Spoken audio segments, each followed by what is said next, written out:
donc la question, on va faire l'exercice numéro 2,2 sur la deuxième fiche de topologie. Et donc, dans un sens, on va montrer que cette distance D provient d'une norme. Alors, je devais avoir deux conditions de val pour D.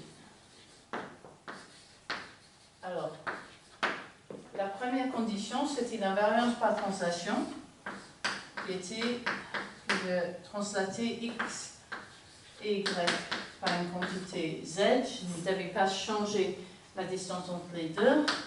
Donc ça, on va supposer que ça provient d'une norme n.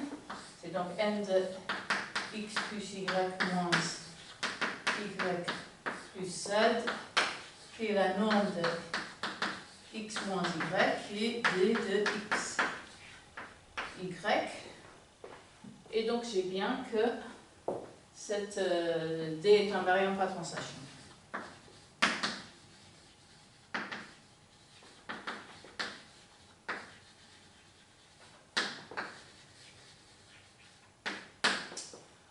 Ensuite, je vais regarder le deuxième.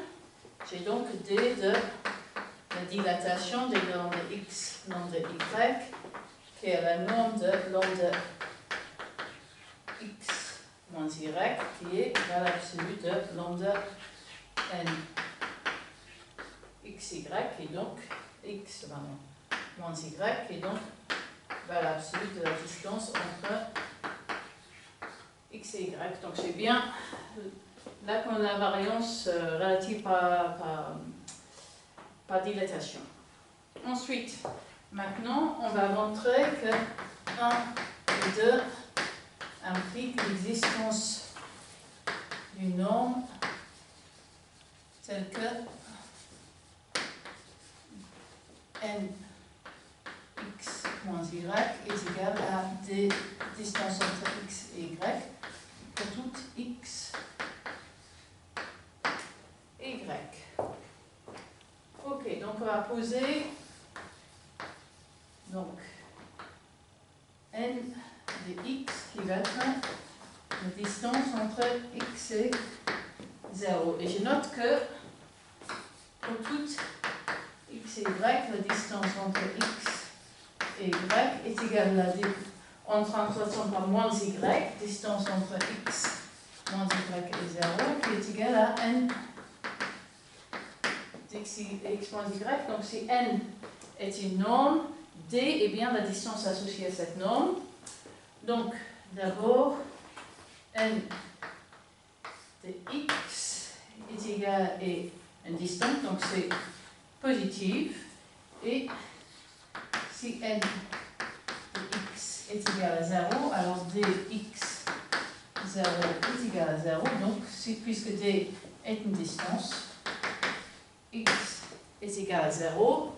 Si je regarde n lambda de x, ceci est égal à la distance entre lambda de x et 0, ce qui est la distance entre lambda de x et lambda de 0, ce qui par la condition 2 est la valeur absolue de lambda d x0, ce qui est la valeur absolue de lambda n de x. Et la dernière condition que je veux avoir, c'est, je vais regarder n de x plus n d'y. Ceci est égal à d x0 plus d. Je choisis de changer l'ordre 0 y. Je vais additionner x des deux côtés. Donc là j'ai dx0 plus dx x plus y, ce qui est plus petit ou égal par l'inégalité triangulaire pour les distances à d0 x plus y, est plus grand que x plus y, qui est égal à n x plus y, était ce qu'il fallait démontrer.